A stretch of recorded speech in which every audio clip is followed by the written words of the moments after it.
पृथ्वी पर जीवन की शुरुआत कैसे हुई? वर्तमान में पृथ्वी पर जितना भी जीवन है वह सब किसी एक आदि जीव से उत्पन्न हुआ है, किंतु यह पता नहीं कि यह आदि जीव कैसे बना और उत्पन्न हुआ। लेकिन वैज्ञानिकों का मानना है कि यह किसी प्राकृतिक प्रक्रिया के द्वारा हुआ, जो आज से लगभग 390 करोड़ वर्ष पहले घटित हुई। आज की इस वीडियो में हम जानेंगे कि पृथ्वी पर जीवन की शुरुआत कैसे हुई और पृथ्वी पर जीवन का निर्माण कैसे हुआ। लेकिन उससे पहले अगर आपने हमारे चैनल को सब्सक्राइब नहीं किया है तो सब्सक्राइब जरूर कर लें और अगर वीडियो पसंद आती है तो लाइक जरूर करें।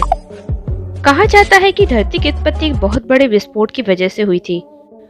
लगभग 5 अरब वर्ष पहले कई गैसों के एक साथ मिलने से अंतरिक्ष में एक भयंकर विस्फोट हुआ था, जिससे आग का एक विशाल गोला बना, जिससे हम सूर्य कहते हैं।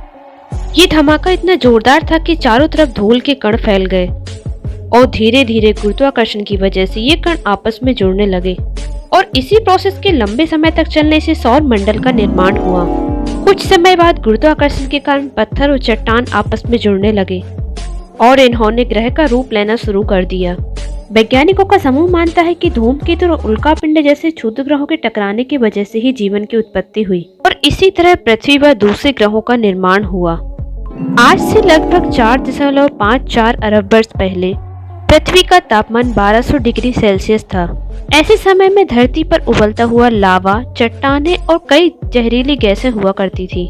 पृथ्वी के जन्म से ही थिया नाम का ग्रह 50 किलोमीटर प्रति घंटे की रफ्तार से पृथ्वी की ओर बढ़ रहा था और ये गति बंदूक की गोली से भी 20 गुना ज्यादा थी। ऐसे में जब थिया ग्रह पृथ्वी की सतह से टकराया तो एक जोरदार विस्फोट हुआ, जिससे बहुत सारा मलबा धरती से बाहर निकल गया और साथ ही वह ग्रह धरती में समा गया। हजारों सालों में धरती में गुरुत्वाकर्षण के प्रभाव के कारण उस मलबे ने एक गेंदे का रूप ले लिया, जिसे हम चंद्रमा कहते हैं, और यह पृथ्वी के चक्कर लगाने लगा। चांद के बनने से धरती पर एक नए युग की शुरुआत थी और यह युग था धरती पर मौसम के बनने का युग।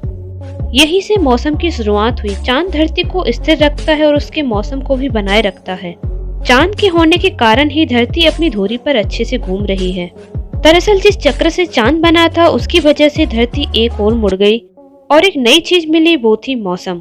आज से लगभग 440 करोड़ साल पहले धरती पर इतनी गर्मी थी कि यहाँ पानी की मौजूदगी संभव ही नहीं थी, लेकिन वायुमंडल में पानी की भाप मौजूद थी। कई लाख साल बाद जब धरती ठंडी हुई तो बारिश होने लगी, पानी और कई महासागर बने, लेकिन यहाँ से हमारे जीवन की शुरुआत नहीं हुई। और भी बदलाव की जरूरत थी। 380 करोड़ साल पहले अभी इसमें और बदलाव की जरूरत थी। सागर के नीचे एक नई क्रांति की शुरुआत हुई। 6 मामूली तत्वों hydrogen, nitrogen, carbon and oxygen जैसे तत्वों ने मिलकर एक जीवों की रचना शुरू कर दी। पानी के अंदर सबसे पहले जीवों की शुरुआत होने लगी और इन्हीं 6 तत्वों की वजह से हमारी पृथ्वी पर ज्यादातर जैविक अणुओं का निर्माण हुआ है। सबसे पहले बैक्टीरिया के रूप में जीवन शुरू हुआ। धरती पर काफी लंबे समय तक बैक्टीरिया का ही राज रहा। कुछ खास बैक्टीरिया ने महसूस किया कि ऊर्जा का इस्तेमाल जीवन जीने के लिए कैसे किया जाए। उनके इस प्रयास से ऑक्सीजन पैदा हुई।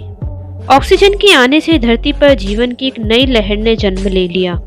उसके बाद बैक्टीरिया ने इतनी ऑक्सीजन बनाई कि महासागर ऑक्सीजन से भर गया और वह ऑक्सीजन महासागर के ऊपर वायुमंडल में जाने लगी।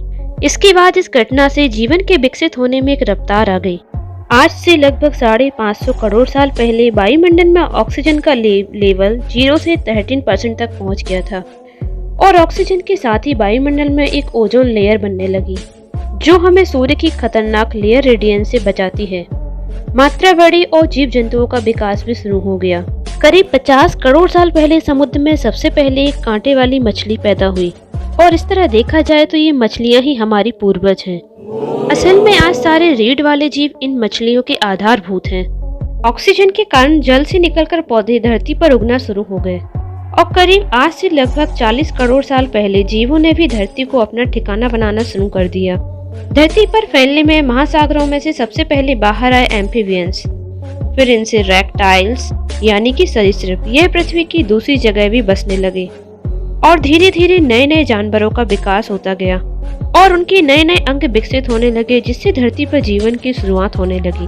हालांकि उस समय की धरती पर भी कुछ बहुत क्षुद्र और अत्यंत छोटे जीवों का भी उदय हो चुका था, परंतु उनका वजन और आकार बहुत ही छोटा हुआ था, जिसकी वजह से जमीन के अंदर ही अपने बिलों में छिपकर रहा करते थे।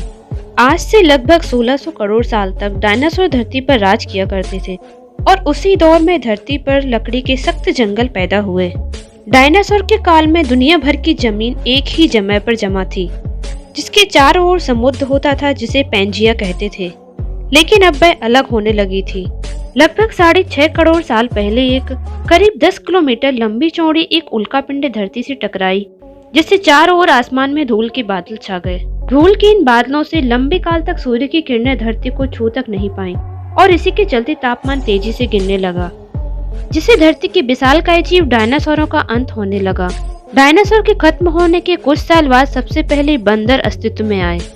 लगभग 5 करोड़ साल पहले धरती पर हमारे पूर्वज विकसित हो रहे थे, लेकिन पृथ्वी बहुत गर्म थी। वह इतनी गर्म थी कि पृथ्वी के दक्षिणी और उत्तरी ध्रुव में भी जंगल हुआ करते थे। वहाँ बर्फ का नामो निशान भी नहीं था। धीरे धीरे महाद्वीप अलग होने लगे। अफ्रीका और अमेरिका ने अपना आकार ले लिया। 1 करोड़ वर्ष पहले ही धरती वह रूप लेने लगी थी जिसे आज हम देख रहे हैं। धीरे धीरे पृथ्वी का तापमान ठंडा होने लगा और पृथ्वी अपनी आइस एज की ओर जाने लगी और फिर धीरे धीरे पृथ्वी पर विकास की प्रक्रिया शुरू हो गई, जो आज तक जारी है। दोस्तों, हमारी धरती का विकास कई सालों में हुआ है और आज भी यह प्रक्रिया जारी है और इसका अंत धरती के अंत के साथ ही होगा। आपको हमारी यह जानकारी कैसी लगी तो हमें कमेंट सेक्शन में जरूर बताइएगा।